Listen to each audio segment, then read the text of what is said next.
Oh, hi guys! Welcome back to Arthur Greenwood Unfiltered for another episode of Arthur Greenwood Unfiltered. Today we're talking about this book, Liesure, The Basis of Culture by Josef Pieper, one of the top 10 aristocratic books of all time. Something I talk a lot about on this channel is the Puritan work ethic and why it's basically the worst thing ever and it totally ruined Western culture. And a lot of people hear that and they get kind of confused and they think, okay, well, what's the problem with working hard? I mean, shouldn't we contribute to society and provide a good life for our kids and make money so we can take care of our parents? And of course, that's all true, but they're kind of missing the point. And I think I've finally found a book that really perfectly encapsulates why they're missing the point and why the Puritan work ethic really is bad and should be replaced with the aristocratic leisure ethic. And for that reason, here at the front of the book, I wrote that this book should really be called How to Live Like an Aristocrat. It's basically a complete guide to how to have the philosophy, the habits, the outlook on life, and even the way of thinking about the world and how we perceive objects. It's a very philosophical book, but basically how to be an aristocrat of the soul, how to ride the tiger, if you will. Josef Pieper is an interesting guy. He's a Catholic theologian from Germany. What was going on around there about the time that Josef Pieper was alive? Well, the Nazis, obviously, and Hitler. And it's kind of interesting because Josef Pieper was actually initially quite a fan of the Nazis. In fact, he wrote this whole text about how the Nazi worldview and the National Socialist program was in line with Catholic social teaching. And he was trying to convince Catholics, get on board the Hitler train. He later recanted. To his credit, he actually recanted before the Nazis lost the war, unlike a lot of Nazis who conveniently changed their minds after they lost. Josef Pieper recanted during the war, and he actually ran to the publisher and said, "Stop the presses! Don't publish that book!" It was too late, but he stopped them from making a second edition. As we read this over the next couple episodes, I think you'll see that there's some pretty interesting commentary on National Socialism, as well as nationalism and socialism in general. I'm sure you guys have a lot of thoughts about the use and misuse of those words, but I promise I've put a lot of thought into this, and I think you'll find this interesting. So we'll start with the preface to the English edition. This was originally written in German.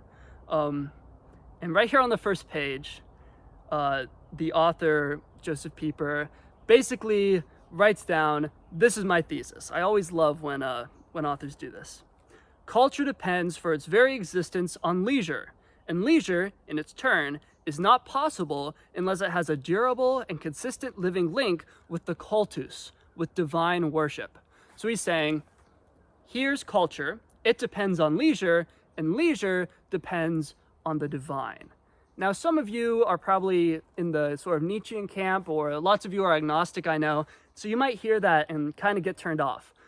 But I think the way Josef Pieper understands religion is much broader than how we understand religion. He's not so much talking about doctrines or dogmas or any particular church structure. He's more talking about the sense of the divine, the sense that there's something more, there's something sacred, the idea of ritual. And Josef Pieper says that, life itself should be a ritual, that society depends on rituals.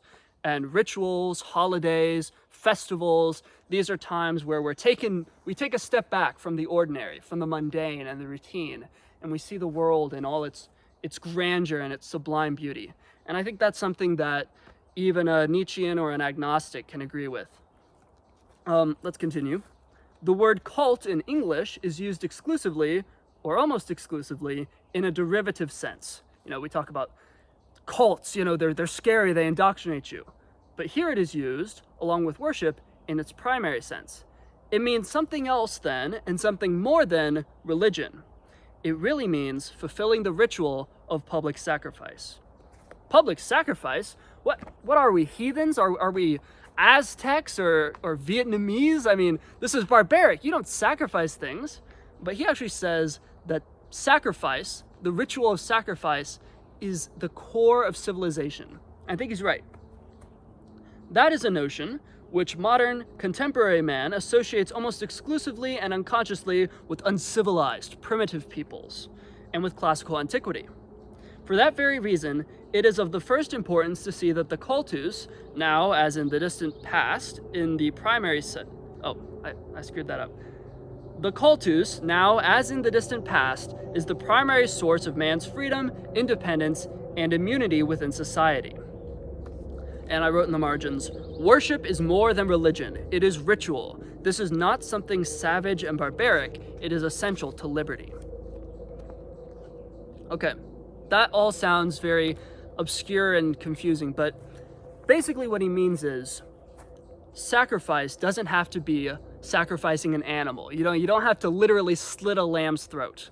Rather, you can sacrifice your time. You can sacrifice one day of the week and say, okay, this day is sacred. I'm not going to work on this day. Or you can sacrifice Christmas and say, okay, this is a day for focusing on the divine and on family and on ritual, and I'm not going to work on that day. We as a society do this. We have holidays where we all take the day off work, and an economist might look at that and say, well, that's inefficient. You could be doing so many productive things. But Josef Pieper says that's the point. You're sacrificing those gains. You're sacrificing the opportunity cost of Christmas so that you can have Christmas. And that's a worthwhile bargain, because you need to have times that you're free from work, that you're free from the economy, that you're free from your schedule, the demands of mundane life. And has a really good bit in here where he says that the medieval peasant celebrating Christmas is far more free than the modern worker who goes into work on Christmas, because the medieval peasant is still human. He has to work on the farm and provide a tithe to the king, but he's his own man. He's not a worker, he's a man who works. There's a crucial difference there. His identity is not found in his job. His identity is found in his humanity. And on holidays, you take a step back from your job and from everything else, and you just focus on being a human in relation to the divine, in relation to your community, in relation to nature. And that's what's so beautiful about religion. We'll continue.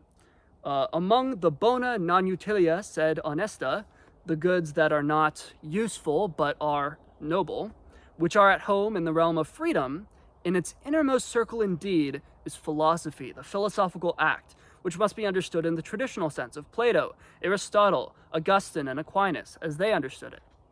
As you guys know, I have some mixed feelings on Aristotle and Augustine and Aquinas, but I like Plato. Well, I like his political theories. I don't like his actual philosophy. But regardless, I do get what Pieper's saying. He's saying, we need to return to the old way of viewing philosophy as something that's good in itself. It doesn't serve an end. You don't major in philosophy so that you can get a job. You don't major in philosophy so that you can... Yes, philosophy majors are unemployed. Haha, we all get the joke. But that's okay, because you don't study the good, you don't study the true and the beautiful so that you can get a job. That's cringe, that's lame. That's for normal people. Philosophers pursue philosophy for its own sake. It's this very aristocratic view of philosophy that men like Plato and Augustine and Aquinas very much embodied. Okay, here, this is what I was saying about religion. I wrote in the margin, veneration is not reserved for God. Sorry, Protestants, I know you guys think that you can only venerate God and that, bowing is only for God himself, but that's really a very new notion. Obviously, God is the only one you can worship in the fullest and grandest sense, but veneration, showing respect, even bowing, even praying can be given to saints, to great men, to your parents. This is a very old world way of viewing veneration, but in China or Japan, you would venerate the ancestors. The father wasn't just your dad. He was the pater familias. He was the head of the household. He was an ancestor still living.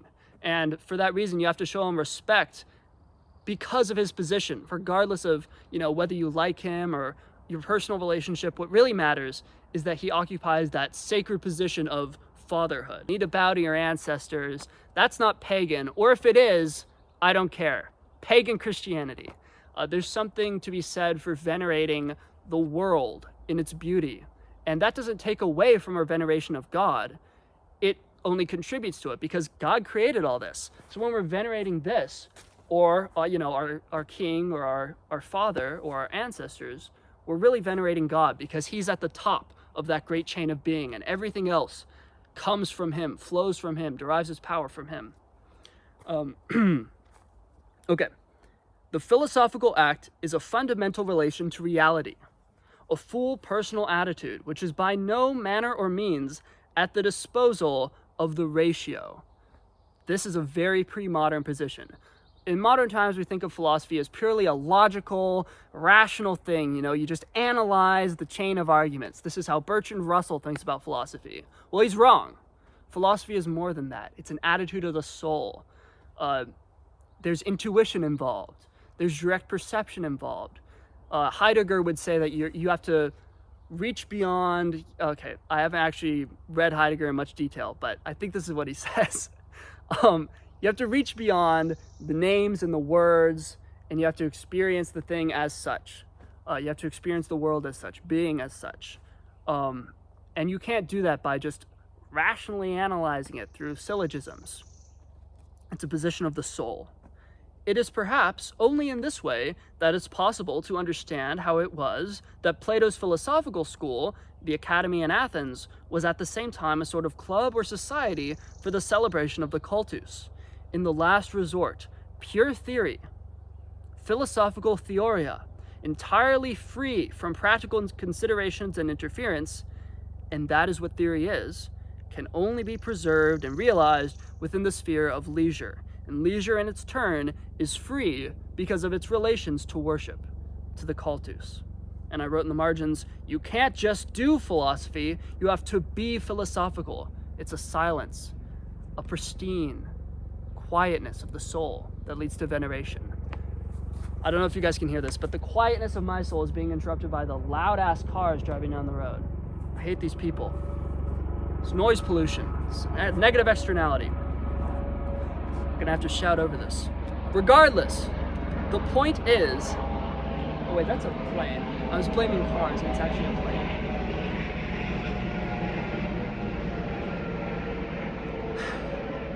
I've lost my train of thought entirely.